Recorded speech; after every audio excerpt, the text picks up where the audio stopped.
Good morning students. कल हमने इस जल प्रलय में चैप्टर पढ़ा था। आज उसके क्वेश्चन आंसर करते हैं।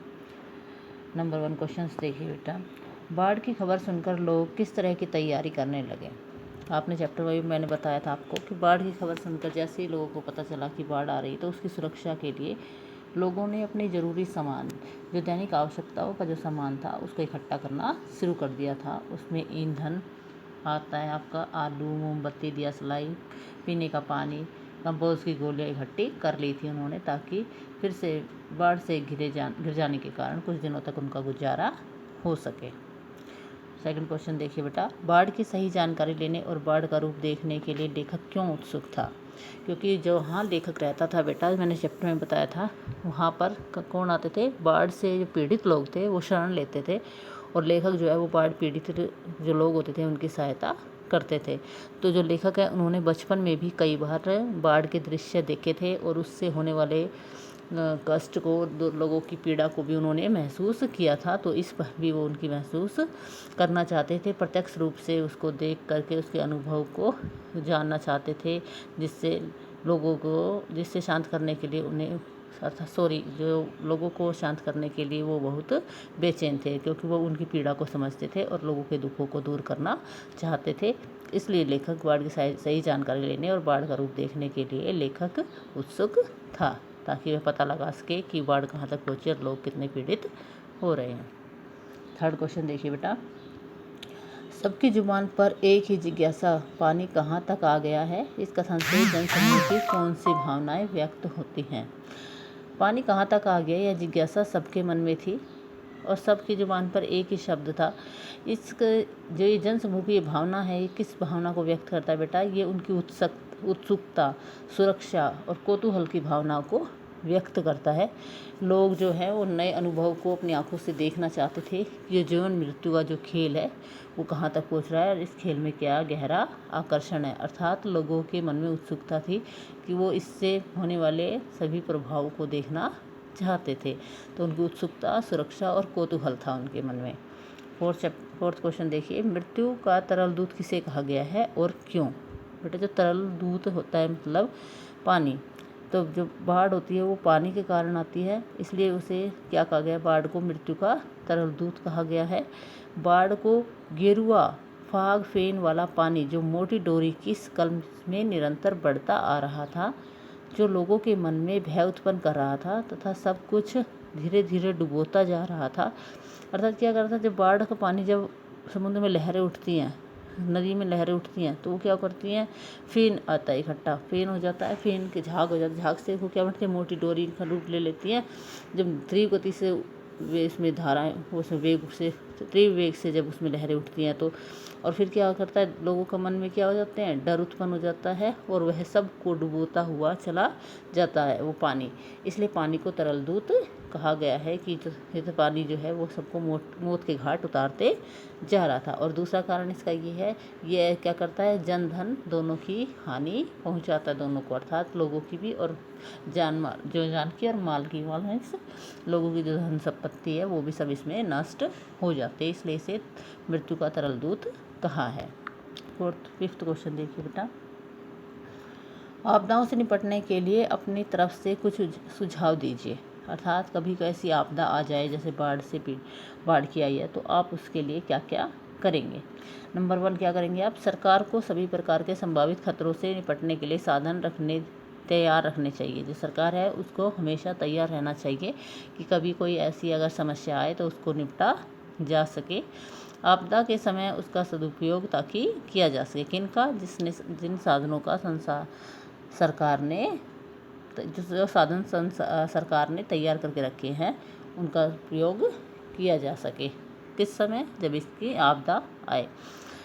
स्वयंसेवी जो संस्थाएं होती हैं उनको बढ़ चढ़ करके उत्साहपूर्वक आपदा से निपटने के लिए आगे बढ़ना चाहिए। लोगों का उत्साह बढ़ाना चाहिए, उनकी सहायता करनी चाहिए।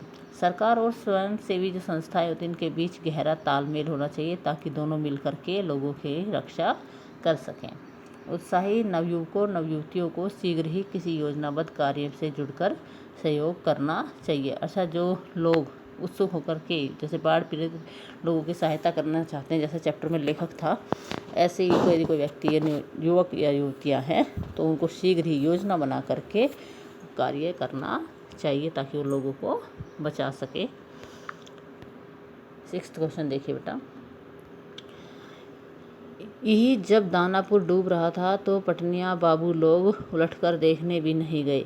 अब बूझो इस कथन द्वारा लोगों की किस मानसिकता पर चोट की गई है। अच्छा, कुछ लोग ऐसे होते हैं जो स्वार्थी प्रवृत्ति के होते हैं बेटा, जो दूसरों के दुख में क्या करते हैं, आनंद का अनुभव करते हैं, सुखी दूसरों के दुख में क्या करते हैं, अपना आनंद ढूंढते हैं। ऐसे जो कुचित लोग होते हैं जिनकी मानसिकता स्वार्थी होती है, जो संवेदनहीन होते हैं, अर्थात जिनके ऊपर किसी के दुख का कोई प्रभाव नहीं पड़ता, ऐसे लोगों के ऊपर इस पंक्ति के माध्यम से लेखक ने चोट की है कि जब दानापुर डूब रहा था तो पटना के जो लोग थे उनकी मदद नहीं की, बल्कि बाढ़ में फंसे लोगों की पीड़ा को देखने के लिए यानी वीडियो रील बनाने के लिए वहाँ पर क्या हो गए, उपस्थित हो गए। 7th क्वेश्चन देखिए बेटा, खरीद बिक्री बंद हो चुकने पर भी पान की बिक्री अचानक क्यों बढ़ गई थी? क्यों बढ़ गई थी? क्योंकि बाढ़ का जो खतरा है वो बहुत ज़्यादा बढ़ गया था, बाढ़ आ गई थी, जो सामानों की दुकानें थी वो सब बंद हो गई थी, और जो पान की दुकान है वो इसलिए खुली थी क्योंकि उस पर ट्रांजिस्टर लगा हुआ था और लोग वहीं पर क्या कर रहे थे, बाढ़ की खबर के समाचार सुन रहे थे, इकट्ठे हो रहे थे, और बाढ़ से भयभीत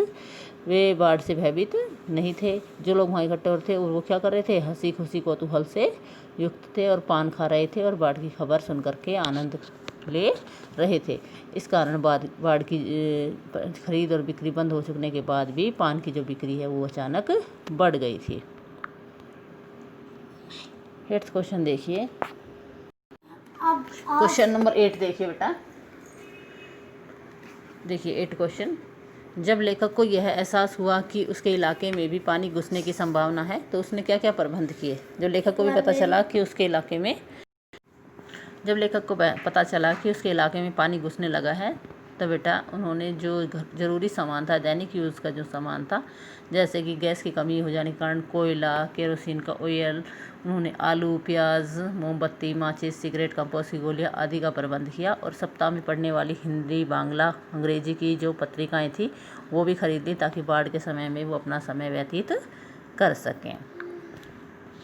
9th क्वेश्चन देखिए बेटा, बाढ़ पीड़ित क्षेत्र में कौन कौन सी बीमारियों के फैलने की आशंका थी? बाढ़ पीड़ित जो क्षेत्र होता है बेटा उसमें हैजा, मलेरिया आदि बीमारियां फैलने की आशंकाएं रहती हैं, क्योंकि पानी बहुत गंदा होता है जिसके कारण पाँव की जो एड़ियां हैं वो फट जाती है, तलवों में घाव हो जाता है। पकाही जो घाव होता है वो इसी बाढ़ के कारण, सड़े पानी के कारण होता है।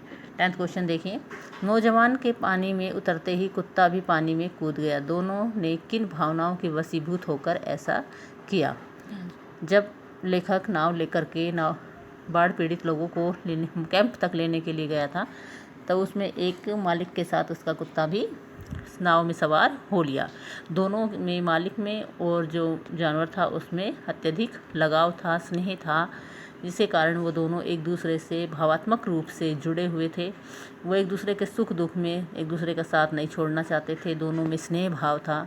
और जो कुत्ते की जो स्वामी भक्ति थी वो इससे प्रकट होती है कि वह अपने स्वामी के प्रति ईमानदार था, स्वामी भक्त था, जो अपने मुसीबत के समय अपने स्वामी को अकेले नहीं छोड़ना चाहता था और ना ही नौजवान उस कुत्ते को छोड़ना चाहता था, क्योंकि उसके मन में भी कुत्ते के प्रति अत्यधिक स्नेह और लगाव था। 11th क्वेश्चन देखिए बेटा, अच्छा है कुछ भी नहीं, कलम थी वह भी चोरी चली गई। अच्छा है कुछ भी नहीं मेरे पास, मूवी कैमरा, टेप रिकॉर्डर आदि की तीव्र उत्कंठा होते हुए भी लेखक ने अंत में उपयुक्त कथन क्यों कहा है? क्यों कहा है बेटा कि जो लेखक होता है उसकी जो कलम होती है वही सबसे बड़ा हथियार होती है, लेकिन यदि लेखक के पास कलम होती तो वह लिखने में लग जाता, और जो लेखक जो दृश्य देखना चाहता था, जो लोगों की पीड़ा महसूस करना चाहता था, शायद वो महसूस नहीं कर पाता। इसलिए उसने जो उसके पास जो मूवी कैमरा, टेप रिकॉर्डर और कलम होती तो वह बाढ़ का निरीक्षण करने की बजाय क्या करता, उनका चित्र खींचने लग जाता और वह लोगों की पीड़ा को महसूस नहीं कर पाता, उनके जीवन को नहीं देख पाता और ये जो अवसर है उसके हाथ से निकल जाता। इसलिए ये सब चीज़ें उनके पास नहीं थी, इसलिए उन्होंने अच्छा ही कहा कि ये सब चीज़ें मेरे पास नहीं है। यदि होती तो लेखक भी इन सब कार्यों में लग जाता और लोगों की पीड़ा को महसूस नहीं कर पाता। ओके बेटा, ये चैप्टर आज आपका कंप्लीट हो गया। इसे आप अच्छे से पढ़ेंगे और इसको याद भी करेंगे।